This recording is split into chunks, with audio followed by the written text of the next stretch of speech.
Mga kapatid, kayo po ay aking inaanyahan na panoorin at pakinggan ang mensahe ng mensahero ng silangan. Mga video na kung saan ay nagbukas ng aking diwa at nasagot ang marami kong katanungan.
Masayang bati sa inyong lahat mula sa Ophirian Heritage Conservatory. Bago tayo magpatuloy, nais naming batiin at i-welcome ang mga bago nating kapatiran na nagpasakop na sa Covenant sa pamamagitan ng bautismo. Labis tayong nagagalak dahil langkay-langkay po sila na naglalabasan mula sa Babylonian religions. Latest news from Misamis Occidental, isang buong local church ng sektang Adventurist ang sumama na sa atin. Welcome to the flock. Tulad ng sinabi natin noong nagsimula tayo, barely 1 year ago, hahakuti namin ang mga tupa. Here we go. The bird of prey from the east ay tuloy-tuloy na lumilipad. Isa pang magandang balita, nalalapit na tayong magkaroon ng paaralan ng kasulatan. Isang institusyon kung saan mag-aaral at magsasanay ang ating mga preachers, leaders at mga priests. Ito ay isang Bible Institute or shall we call it a seminary. Priority dito ang mga ex-pastors mula sa iba't ibang sekta na lumipat na sa atin. Isa na namang salita ni Messiah Yahawashi ang natutupad. Matthew chapter 9 verse 36 to 38. When he saw the crowds, he had compassion on them because they were harassed and helpless like sheep without a shepherd. Then he said to his disciples, "The harvest is plentiful, but the workers are few. Therefore, ask the master of the harvest to send out workers into his harvest field." Masagana ang aanihin, ngunit kulang ang mga taga-ani. Kung ganon, hilingin nyo sa namumuno ng anihan na magpadala ng mga manggagawa sa pataniman. Yan ang salita ng ating Mesaya bago siya umalis. Sa ating pagpapatuloy, may nais akong ipakita sa inyo. Ito ang salita ng Pariseyong si Pablo. Titus chapter 3 verse 9. But avoid foolish questions and genealogies and contentions and strivings about the law, for they are unprofitable and vain. Ganito ang sinabi ng Pariseyong si Pablo. Iwasan daw ang pagtatanong, ang pagsasalaysay tungkol sa mga saling lahi or genealogy at ang pagtatalakay tungkol sa mga kautusan sapagkat yan daw ay walang katuturan. Ang mga genealogy at kautusan ay isinulat ng mga propeta. Tanong, bakit pinaiiwasan ni Pablo ang pagtatalakay tungkol sa mga ito? Bakit sinabi niyang walang katuturan ang pagsisiyasat ng mga henerasyon at mga kautusan? Hindi ba kayo nagtataka? Hindi kaya may pinagtatakpan itong si Pablo, kaya pinagbawalan kayong kalkalin ang genealogy at mga kautusan? Malalaman nyo ngayon ang isang mabigat na dahilan bakit inaayawan ni Pablo ang genealogy at ang mga kautusan. Ayaw niyang mahayag ang tunay na identity ng mga tunay na Hebrew Shemites at lalo na ang tunay na Mesaya. Pangalawang rason, iniingatan ni Pablo na mahubaran si Jesus Kristus, ang huwad na Mesaya ng mga Hintil. Malalahad ang katotohanan, itong Kristyanismo ay gawa-gawa lamang ng Pariseyong si Pablo at itinatag niya sa Antioch. Katotohanan, sinasabi ko sa inyo, ang Kristyanismo ay hindi po nagmumula sa mga tunay na apostol ng Mesaya, kundi gawa-gawa lamang ng isang Pariseyo. Huwad na Mesaya, huwad na relihiyon na itinatag ng huwad na apostol, period.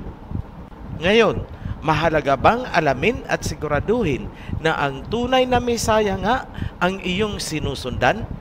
Yes. Bakit? Basahin natin. John chapter 14 verse 6. I am the way, the truth, and the life. No one comes to the Father except through me. Mabigat po ang talatang yan. Mahalagang siguraduhin ninyo na ang totoong Mesaya nga ang inyong sinusundan, tinatawag at sinasamba, sapagkat ang tunay na Mesaya ang daan, ang katotohanan, at ang buhay. Walang makakarating sa Ama kung hindi dadaan sa tunay na Mesaya. Huwag niyong aakalain na naiba lamang ang pangalan ng Mesaya at tinawag niyo lang na Hesukristo. Mahigpit ang bilin ng tunay na Mesaya laban sa ibang pangalan. John chapter 5 verse 43. I have come in my Father's name, and you do not accept me. But if someone else comes in his own name, you will accept him. Naparito ako sa pangalan ng aking Ama, ngunit hindi niyo ako tinanggap.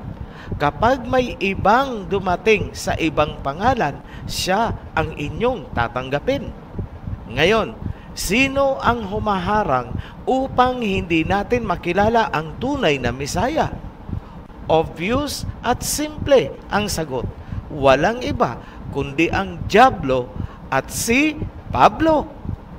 Sa kasalukuyang panahon, naglipa na ang mga alagad ng huwad na apostol na nagtuturo ng ibang pangalan.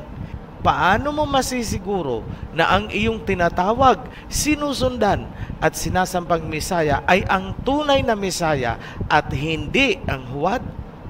Simple lang, gagamit tayo ng 5 kriteria o punto. Point number 1, genealogy o pinagmulang angkan. Point number 2, overall appearance o itsura. Point number 3, ang kanyang kulay. Point number 4, pagiging tuli. Point number 5, scientific research. Yan ang 5 mahahalagang punto bilang gabay upang siguruhin na ang totoong Mesaya nga ang iyong sinasamba at hindi ang huwad na Mesaya ng mga Grigo. Kung kayo nga ay naghahanap ng katotohanan, sundan nyo ang nasusulat sa Book of Revelation at huwag kayong maniwala sa pagbabawal ni Pablo. Here is point number 1, genealogy. Revelation chapter 22 verse 16. I, Yahawashi, have sent my angel to give you this testimony for the assemblies. I am the root and the offspring of David and the bright morning star. Isinulat ni John Revelator ang salita ng Mesaya na nagpakita sa kanya sa vision. Sinabi ng Mesaya na siya ang ugat at suloy mula sa angkan ni David. Ganon din ang sinabi ni Prophet Isaiah, libu-libong taon na ang nakaraan. Ang tunay na Mesaya ay magmumula sa angkan ni David, from the roots of Jesse. Isaiah chapter 11 verse 10. In that day, the root of Jesse will stand as a banner for the peoples. The nations will rally to him, and his resting place will be glorious. Sino si Jesse? Si Jesse ay mula sa tribe of Judah, isang Hudyo. Si Judah ay anak ni Jacob Israel. Ibig sabihin, ang Messiah ay Israelite, hindi po Greek. Si Jacob ay anak ni Isaac. Si Isaac ay anak ni Abraham. Si Abraham ay anak ni Terah. Si Terah ay anak ni Nahor. Si Nahor ay anak ni Sirog. Si Sirog ay anak ni Rio. Si Rio ay anak ni Peleg. Si Peleg ay anak ni Eber. Sa makatuwid, ang Messiah ay Hebro. Si Eber ay anak ni Sela. Si Sela ay anak ni Arphaxad. Si Arphaxad ay anak ni Shem na anak ni Noah. Sa makatuwid, ang Messiah ay Shemite. Putting it together, ang Messiah ay Shemite, Hebrew, Israelite, Hudyo. Kung ganon, ang Messiah ay hindi pwedeng magkaroon ng Greek na pangalan, Greek na anyo. Hindi po siya European, kundi Shemite, Asian, kalahi natin. Ito ang dahilan kung bakit dinidiscourage ni Pablo ang kanyang mga followers na aralin ang genealogy. Tinatakpan niya ang pagkakakilanlan ng tunay na Messiah noong siya ay nagkatawang tao. Ayaw ni Pablo na malaman nating mga Shemites na ang tunay na Messiah ay kalahi pala natin bilang mga Hebrew Shemites. Pinaniwala tayo na ang Messiah ay isang European na nagtataglay ng Greek na pangalan.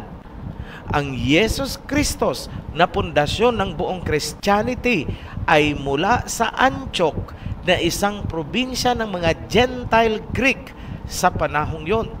Huwad, pag-usapan natin ang overall na itsura ng Messiah. Sa pagpapatuloy, ito ang point number 2. Overall appearance or itsura ng Messiah. Balikan natin ang isinulat ni Prophet Isaiah. Isaiah chapter 53 verse 2.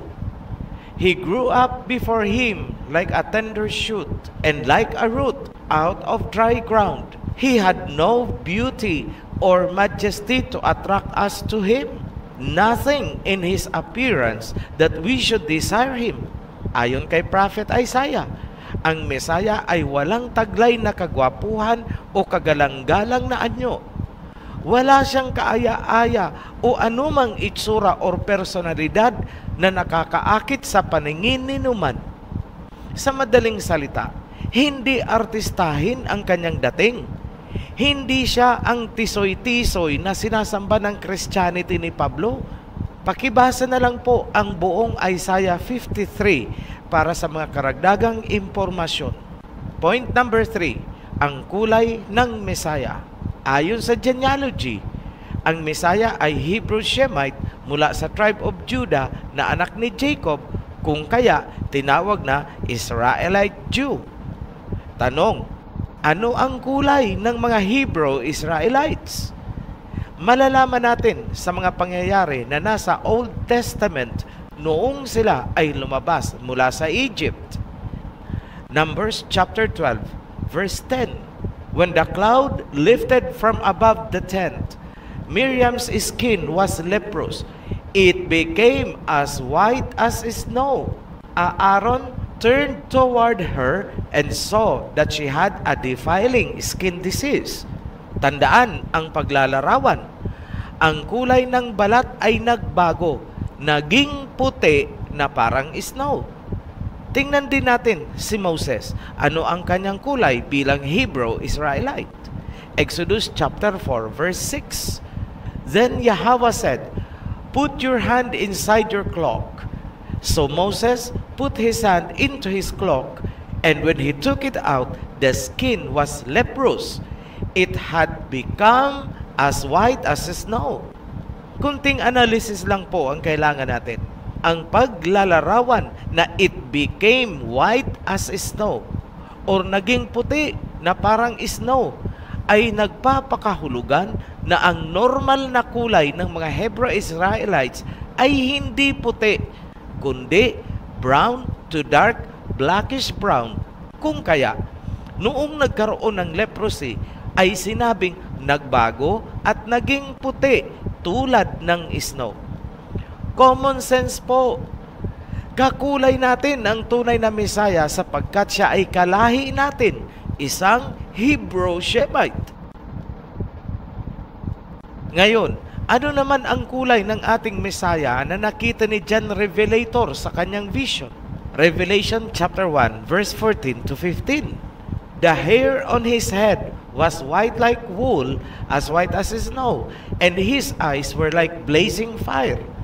His feet were like bronze glowing in a furnace, and his voice was like the sound of rushing waters. That is from New International Version. Ulitin natin sa King James Version. His head and his hairs were white like wool, as white as snow, and his eyes were as a flame of fire, and his feet like unto fine brass, as if they burned in a furnace, and his voice as the sound of many waters.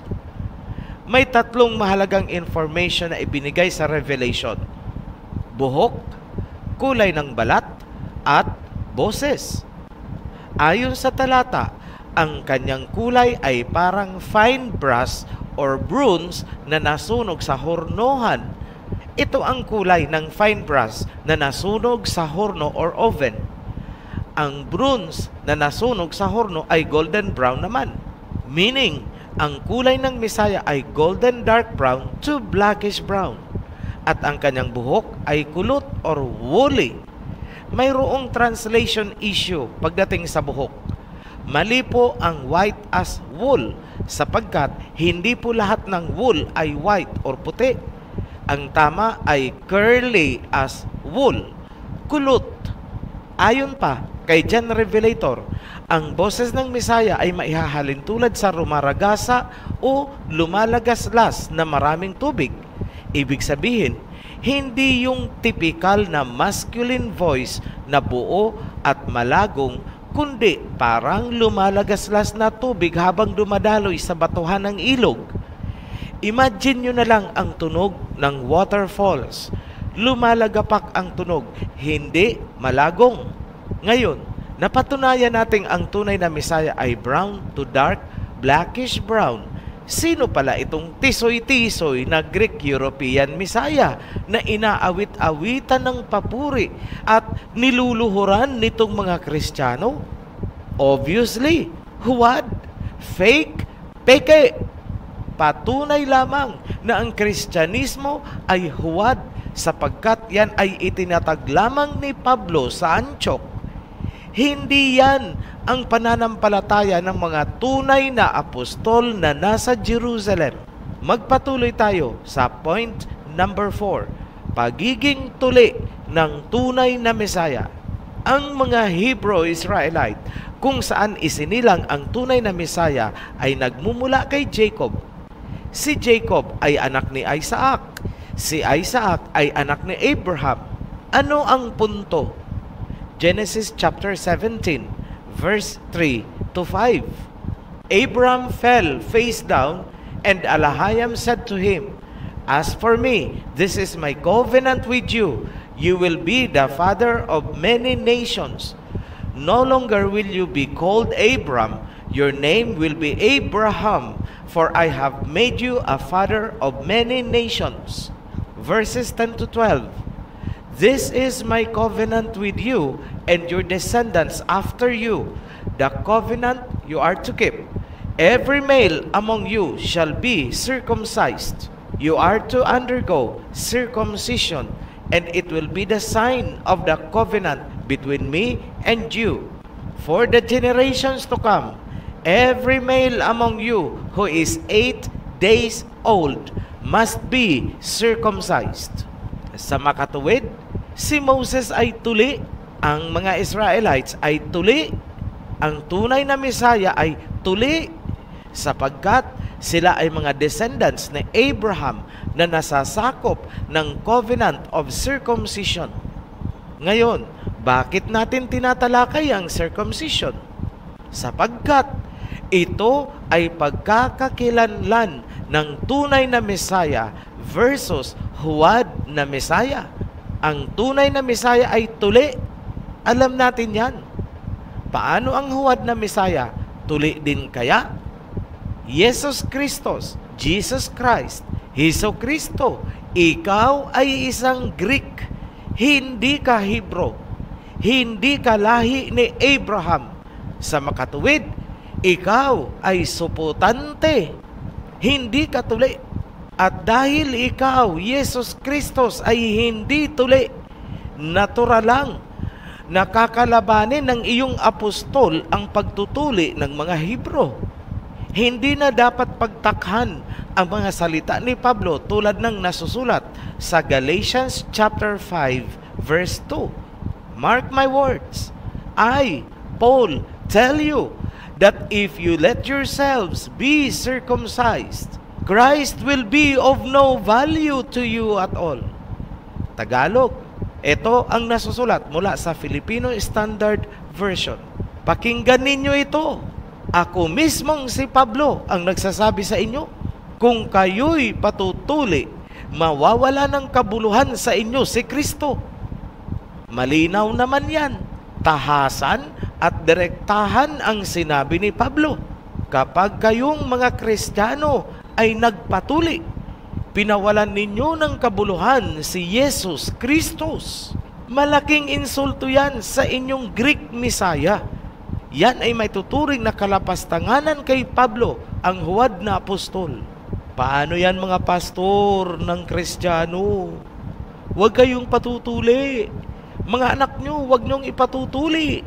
Turuan nyo ang inyong mga members na huwag magpapatuli. Dahil yan ang sinulat ni Pablo. Kapag kayo daw ay nagpatuli, pinawalan nyo ng kabuluhan si Yesus Kristus ninyo. Ay nako, pulutong ng mga supot. Ngayon, ano nga ulit itong si Yesus Kristus? Greek, Hintil. Hindi siya covered ng covenant of circumcision kay Abraham. Kung ganon, moot and academic, itong si Yesus Kristus ay talagang supot. Conclusive yan. Ano ang tunay na Messiah? Tuli dahil sa covenant kay Abraham. Period.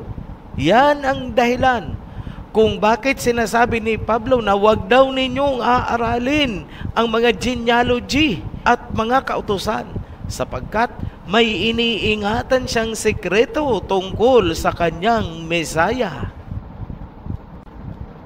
Ngayon, dumako na tayo sa point number 5. Ano ang sinasabi ng scientific research kung saan pinagsama-sama ang history, archaeology, anthropology, medical forensic, and digital reconstruction technology?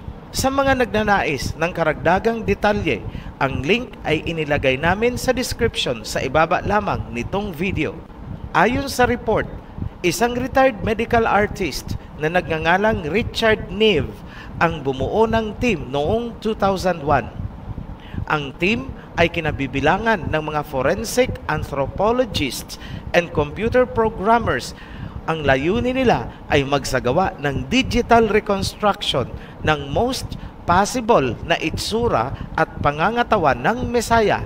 Ginamit nila ang isang skull na natagpuan sa Israel at nagmumula pa sa 1st century AD. Yan ang mga kapanahunan ng ating Messiah at ng mga apostoles. Sinang-ayunan ng mga Bible scholars ang resulta. Ang Messiah ay around 5 feet tall with darker skin, dark eyes, and shorter, curlier hair.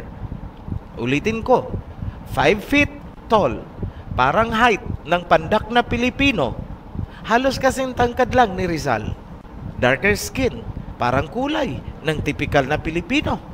Shorter hair, sapagkat hindi ugali ng mga lalaking Israelites ang magpahaba ng buhok, maliban na lang kung Nazirite kagaya ni Samson. Ang mga findings na yan ay tumutugma sa genealogy ng Messiah bilang Hebrew Shemite. Bakit ang description ay natutulad sa ating mga Filipino o Syrians? Sapagkat ang tunay na Messiah ay kalahi natin, Shemite Hebrew, hindi Caucasian, hindi Greek, at mas lalong hindi European. Ngayon, saan galing ang itsura ng Messiah na ini-imagine ninyo habang kayo ay kumakanta-kanta ng I'll meet you in heaven, we'll sing songs together. And worst, ginawan pa ng ribulto, pinapasan-pasan, pinoprosesyon at niluluhuran. Saan galing yan? Itsura na yan. Ang imahe na yan ay mula sa Greek and Roman gods. Lalong-lalo na ang Greek god na si Zeus. Ay nako, sinasamba ninyo ang larawan ni Zeus. Relihiyon at pananampalataya ng mga Hintil. In short, mula sa pangalan ng Mesaya, imahe, Apostol Pablo, hanggang sa relihiyon, huwad, fake, peke. Ganyan kayo, Christianity. Gumising na nga kayo. Greek Messiah ang sinasamba nyo at hindi ang tunay na Hebrew Messiah na kalahi natin. Balikan natin ang biblical perspective. Bakit kailangan nating kilalanin at tanggapin ang tunay na pangalan at identity ng tunay na Messiah? Sapagkat nasusulat, I am the way, and the truth, and the life, and no one comes to the Father except through me. John 14:6. Ako ang daan, ang katotohanan, at ang buhay. Walang sino mang makakarating sa Ama, kundi sa pamamagitan ko. Mahigpit ang pagbibili ng tunay na Mesaya tungkol sa kanyang pangalan. John chapter 5, verse 43. I have come in my Father's name, and you do not accept me. But if someone else comes in his own name, you will accept him. Ako ay naparito sa pangalan ng aking Ama, ngunit hindi niyo ako tinanggap. Kapag may dumating na may ibang pangalan, siya ang inyong tatanggapin. Ano ang pinakabuod na gusto naming ipagdiinan sa inyo? Kilalanin at tanggapin ang tunay na Mesaya kung ano siya, spiritually and literally. Yan ang totoong kahulugan ng salitang truth, katotohanan. Huwag po puro claim. Dapat nyong ipagsigawan sa buong mundo. Ipagmalaki na kalahi natin ang tunay na Mesaya. That is truth. Huwag kayong taksil sa iyong sariling lahi. Huwag kayong taksil sa tunay na Mesaya. Huwag kayong taksil sa ating bansa. Tigilan nyo na ang kakaprosesyon, kakakaluhod-luhod at kaka-imagine ng ribulto ni Zeus ng mga Greeks. Sinisira nyo ang kaisipan ng mga kabataan. Hindi aasenso ang ating bansa hanggat hindi ninyo binabago ang inyong mga paniniwala. Mananatili tayong alipin at sunod-sunuran sa mga Hintil, generation after generation. Your choice, your life. At para sa inyong mga pastor at takapagturo ng huwad na Mesaya at huwad na relihiyon, sunod-sunuran sa huwad na apostol. Sa muli, makinig kayo. Save your souls. Bago namin tapusin ang videong ito, nais nating magpasalamat sa lahat ng sumusuporta sa ating advocacy. Maraming salamat sa mga nag-donate ng kani-kanilang mga lupain upang pagtayuan ng mga house of prayer. Ekta-ektarya po ang donations na kanilang ibinibigay upang magamit sa mass gatherings tulad ng Feast of Tabernacles. Pwedeng pagtayuan sa hinaharap ng mga seminary at paaralan. Salamat din sa mga nagpahiram ng kanilang mga sasakyan, mga tirahan para sa gawain. Ang Ama, Aba Yahweh ang magpapala sa inyo. All for the glory of Aba Yahweh and King Yahweh. We have the mighty blessings.